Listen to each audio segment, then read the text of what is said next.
Start today by starting with the stewarding decisions. First one was Dow Jacobs being banned for 5 days for his ride of Fusi Raffles in Champion Hurdle, using his whip, and the horse was not involved in the finish. The 3 false starts, no jockeys were sanctioned. To me, being novices, the Arc Limit Champion Hurdle, no action taken. Did wonder why Robbie Supple hadn't, like yesterday's video, it's a link, hadn't actually let them go in Champion Hurdle. But look, apparently, reading today, he actually was keeping to the rules. So I don't think he's at fault. Robbie Supple, very good jockey in his day. You might remember him from Whiting Zeeta's Lad, a very good handicapper from the early 90s. So he's keeping to the rules. It just appears that maybe rules are wrong. Notebook, Henry de Bromhead saying to his stewards he didn't understand at all when the horse won badly. Well, again, in yesterday's video I suggested a false start. It's basically the problem there. I think that is the case, and the rider of cashback, I might be Paul Townend, I'm not sure who it was, whoever it was, saying horse ran too freely. Also had one person was Patrick Mullins, who carefully selected, and I said to you as a poor wide yesterday. I'll leave that to the end of the video because Patrick Mullins is in problems in my view again today, and I'm going to criticise him again a bit more strongly even. There's another mistake from him. To the racing, Envy Allen, a massive impressive winner of the Ballymore Hurdle, also fishing on the Ben Bingham Hurdle. Oh, home straight, I thought he was struggling. I thought with big getaway had basically got away. Envy Allen staying on very well there under Davy Russell. Impressive winner, and I think it was more impressive really in the end than Shiskin yesterday, and I think looking for Champion Hurdle next year, Envy Allen might have a shot at that. He's also got quite short prices for various novice chasers next year, not obviously National Chase isn't there, but on with the end, I think. Well, the Arkle, Gordon Miller, it's called Marsh Chase as well, also called Marsh Chase, and the RSA, all are possibilities. I think he's a great future ahead of him. I think he's a bit better than Shiskin was yesterday. So moving to the RSA, and a absolutely bizarre race in which Champ came from nowhere. I was watching Champ because I was wondering how he would jump, and I didn't think he jumped well at all. I was watching him as much as the other horses, because my horse Pim was beaten quite early and that pulled up, so I had time to watch Champ as much as anyone else. He jumped badly, and in a miraculous victory, you know, seeing him coming up the hill from nowhere. You never thought he was going to win, so well over 300 to 1 match with decentish money on Betfair, astonishing performance. Certainly Rachel Blackmore's wide there made a mistake of final flight, that Emily Indo of course got it slightly wrong, and Champ came flying through. Not Rachel Blackmore's fault, the horse may be slightly tired. Might be 2 different races at Cheltenham Festival, that performance. Firstly it was Mike Bite versus Whisper coming from a mile back, because Mike Bite's strange antics after the final flight. Then Mike Bite and remarkably just edging back ahead of Whisper. And then I'm not the only one on Twitter, certainly, to comment out which Don Lineman and under AP McCoy, especially as of course Champ is named after AP McCoy. And then I think which Lineman jumped worse than Champ, I have to say, when he won that. A magnificent performance from Tony McCoy to get the horse up. However, sadly, and it is a bit of a downer, what happened to him afterwards? He won next time out in the Irish Grand National, and tragically was killed in a fall. I'm not keen on Champ at all for anything like the Gold Cup, and I think, and I was trying to think of this, which Grade 1s I think he might have a chance in next year, which don't necessarily be really good jumping. Even King George, I mean, the Kempton at a sharp track, is still going at speed. I'm almost thinking, well, maybe Jim Nicholson chasing down Royal is probably easiest. Champ obviously has a great engine, but I agree with a couple of comments we've passed on in preview meetings. So he might be better off in the Stairs Hurdle, and I think he probably was really. I'm not convinced. He should have gone over fences, and to be honest, there's too many, well, good hurdlers, not so, I mean, in his case, there was novice hurdle, of course, last year, but too many good hurdlers over fences, just as well, because something to do almost. I mean, I think there's too much obsession sending hurdlers over fences, and I think he might have been better off where he was. Moved to the Coral Cup, and another win there for Barry Garrity, getting the favourite Damter Compagnie up in a great performance, running on strongly as to win that way. We moved on to a Champion Chase, and what on earth happened there? So scene for months, certainly later, well, there's maybe a 2 horse race or two as different. So Tucker coming on later on the scene, and so it became a no-horse race between those three because Dolcio was injured, Takamso was injured on the day, and Duffy So never turned up. I think he was struggling early on, relatively early on, halfway on. It looked like it wasn't going well enough at all. Political, great performance from him, good horse, and he's a decent enough winner of the race. He may not be the best horse in the winner of the race, but I think he's a deserved winner, and I think he's done well. Will he win next year? I don't know. He's 9, still not impossible win at 10, may not be good enough, but I think he was a worthy winner. If you remember back to 98, another great grey horse, also owned by Politicog's owner John Hales, one man won this race. John Hales, you may know, loves his grey horses, a one man, Politicog, Granite Jack, Neptune Collonge, Alpha Off. He loves his grey horses, and yeah, it's a great, another great result for him. Next we had the cross country chase, and a bizarre situation of cross country chase.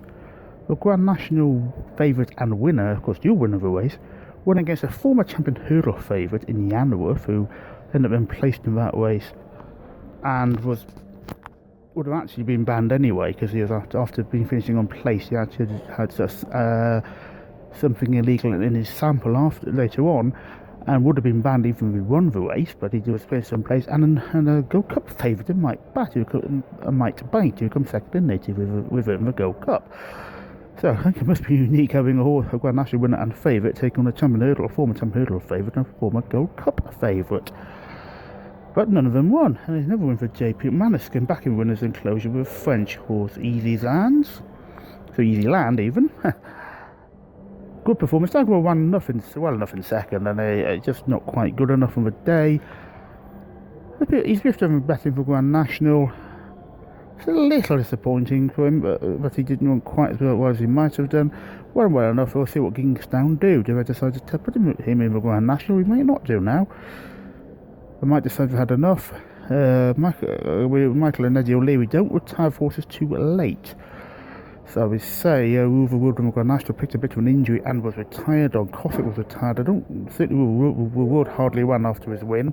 The Grand National, I don't think Don Cossack. Also, of course, ran after the Gold Cup. Certainly not much.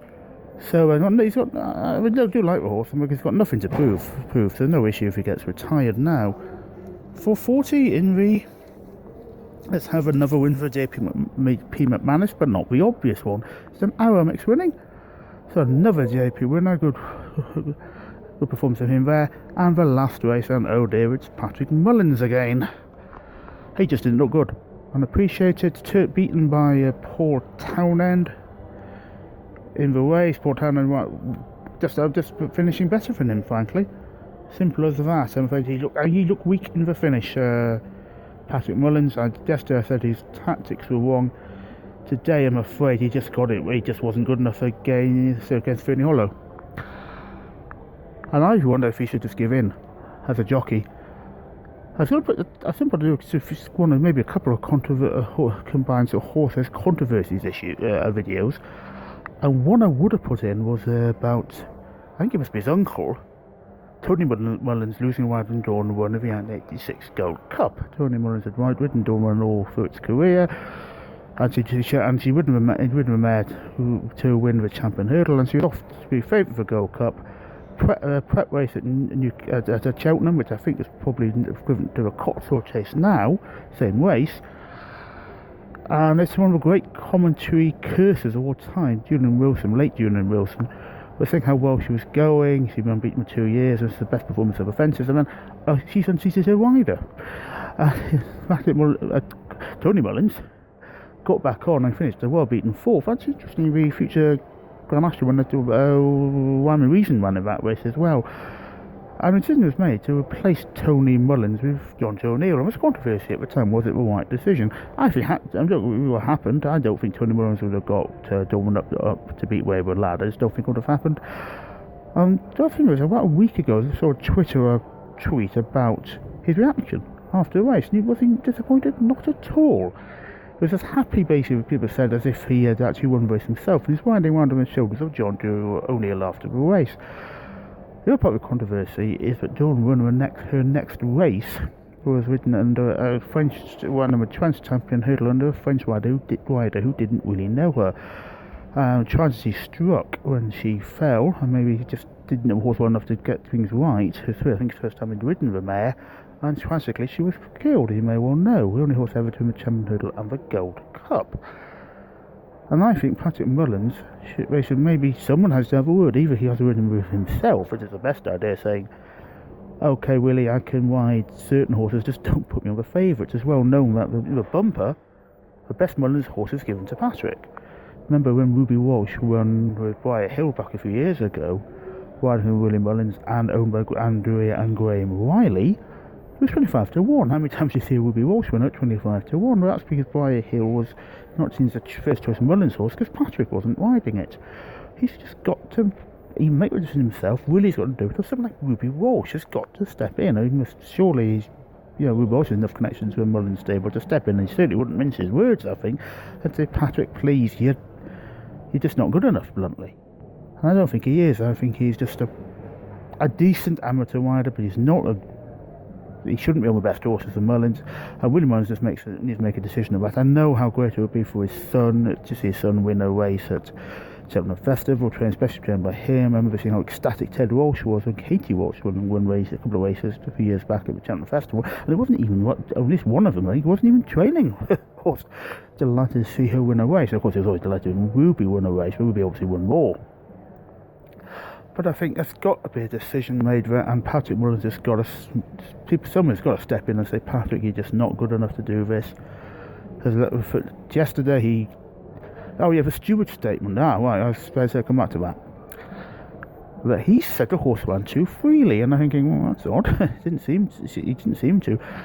But I actually overlooked that Kev selected and made a bad mistake 4 out. In my defence, I wasn't looking that far back during the race. He was too far for pace. I was saying he was too far for pace from yesterday's video. And I think in that situation, coming mile off the pace, it's got to go right for you. And a bad mistake 4 out, and suddenly there was a larger gap he wanted to make up, and he couldn't do it. The horse was beaten and found a fence falling. Well, unseating him, I know it's not his fault he fell off. I mean, basically, it was bad enough mistake, wasn't it? I don't think he could have done much about that. But I think he got the ride wrong yesterday. And he's just not good enough today. His tactics weren't wrong today. He just wasn't good enough. There's a difference. So he's got tactics on yesterday, and he wasn't good enough today. And I think someone's got to say to him, they may say, "Oh, you don't mind you riding with horses?" And it's truthfully tactics. He's good enough, I think, to ride in the National Chase, for example, a champion bumper. But someone says, "I'm sorry, Patrick, you can't always ride the best horses. That's got to be someone else." And it's sort of like Paul Townend. Somebody else has got to step in and ride. Of course, Paul Townend run under horse today is, of course, another Mullins horse, and it's got to be set. And someone's got to say to him, "I'm sorry, Patrick, you can't keep doing this. You've got to let other people have the better horses, and you can have a ride. And he may have a half decent horse maybe for him, but just not always a favourite, because I don't think, sadly, I just don't think he's good enough."